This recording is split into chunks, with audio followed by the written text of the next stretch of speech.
Trailer చాలా బాగుంది. నాకు ఫస్ట్ నుంచి ఈ సినిమా పోస్టర్స్ కూడా చాలా బాగా నచ్చాయి. అండ్ ఇప్పుడు ట్రైలర్ కూడా చాలా బాగుంది. అండ్ ఫస్ట్ సుహాస్ గారు, good to see you growing అండి. సినిమాకి చాలా బాగా ఎదుగుతూ వస్తున్నారు.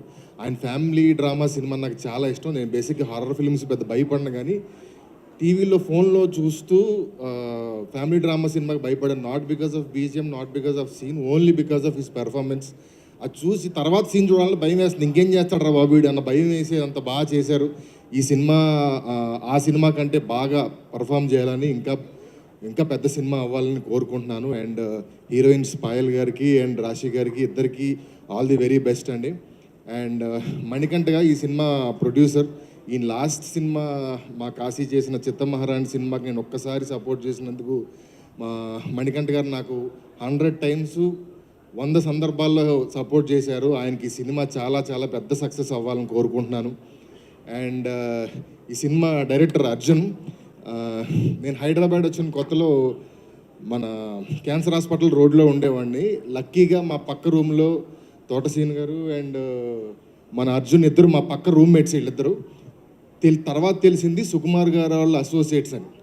అంటే మేము పక్కింట్లో ఒక అమ్మాయి ఉంటే ఎలా సైట్ కొడతామో రోజు వెళ్ళి సుకుమార్ గారు అసోసియేట్లు అంట ఆర్య 2 సినిమా చేస్తున్నారు. అసలు ఏంటి అది చాలా పెద్ద విషయం. అప్పటికంటే ఒక అసిస్టెంట్ డైరెక్టర్గా జాయిన్ అవ్వడమే చాలా పెద్ద విషయం అనుకున్న రోజుల్లో ఇమ్మీడియట్ ఒక గోడ దాటితే మేము అసిస్టెంట్ డైరెక్టర్లు అయిపోతామో రేపు ఎల్లుండో అన్న ఫీలింగ్, అంత కాన్ఫిడెన్స్ వాళ్ళు ఇచ్చేవాళ్ళు. వాళ్ళు ఎప్పుడైనా స్నానంకి వెళ్ళినప్పుడు వాళ్ళు మార్నింగ్ రాసుకున్న సీన్ పేపర్లు బుక్లో రాస్తుండేవాళ్ళు.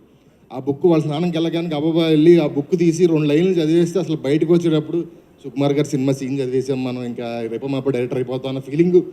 అంత అంటే ఆ చిన్న వచ్చిన కొత్తలో ఉండే ఆ ఇమ్మెచ్యూర్ ఫీలింగ్స్ అలా ఉండేవి. అలాగే ఎప్పుడన్నా ఒక్కసారి మమ్మల్ని సుకుమార్ గారి సినిమా షూటింగ్కి తీసుకెళ్తారేమో అని రోజు సమ్మర్లో రైతులు ఎలా ఎదురు చూస్తారో వర్షం కోసం అలా ఎదురు చూసేవాళ్ళం. ఫైనల్గా ఒకరోజు పిలిచారు, వెళ్ళాం. ఆర్య సినిమాలో రింగ సాంగ్ జరుగుతుంది నానక్రామ్గూడలో. చాలాసేపు వెయిట్ చేసి రిహార్సల్ జరుగుతున్న తర్వాత సుకుమార్ గారు, బన్నీ గారు సడన్గా వచ్చారు. పర్సూట్ ఆఫ్ హ్యాపీనెస్ క్లైమాక్స్లో మనోడు విల్ స్మిత్ వెళ్ళినట్టు వెళ్ళిపోయాను నేను గాల్లో 2 జేబులు చేతిలో పెట్టుకొని. విపరీతమైన హ్యాపీనెస్, కాన్ఫిడెన్స్. ఎందుకంటే పెద్ద కష్టమేం కాదు, పక్కనే ఉన్నారు, వీళ్ళలాగా మనం కూడా అవ్వచ్చు అన్న కాన్ఫిడెన్స్ వాళ్ళు ఇచ్చారు. అలాంటి అర్జున్ ఈరోజు ఈ సినిమా చేశారు. ఆయనకి డెఫినెట్గా ఈ సినిమా సుకుమార్ గారి దగ్గర పనిచేసినందుకు గాను. అండ్ ఒక విషయం చెప్పాలి, నానక ప్రేమతో సినిమాలో ఆ స్కార్పియన్ ఫైట్ కూడా ఆయన దగ్గరుండి చేశారని ఒకసారి సుకుమార్ గారు చెప్తే విన్నాను. ఆయనకి ఎంత కాన్ఫిడెన్స్ ఉంటే అంత ఫ్రీడమ్ ఇచ్చుంటారు. అలాంటి ఆయన డైరెక్టర్గా ఈ సినిమాని చాలా చాలా చాలా బెటర్ సినిమాగా మన ముందుకు తీసుకొస్తారని నమ్ముతున్నాను. అండ్ విజయ్ బొల్గానియన్, నేను హైదరాబాద్ వచ్చిన కొత్తలో ఇద్దరం అన్ని పార్కుల్లో కూర్చున్న, అన్ని సినిమాలకి ఆయన మ్యూజిక్ డైరెక్టర్, ఆయన అన్ని సాంగ్స్కి నేనే రైటర్ లాగా అంతా క్లోజ్గా తిరిగేవాళ్ళం. బట్ కలిసి ఇప్పుడు దాకా సినిమా చేయకపోయినా కూడా స్టార్టింగ్ టైంలో ఇద్దరం చాలా క్లోజ్గా ఎవ్రీ టైం రోజు కలిసి నేను కథ చెప్పి, నేను సీన్ చెప్పి, ఆయన ట్యూన్ చెప్పి ఇలా ఉండేది. ఆయన ఈ సినిమాకి మ్యూజిక్ చేయటం.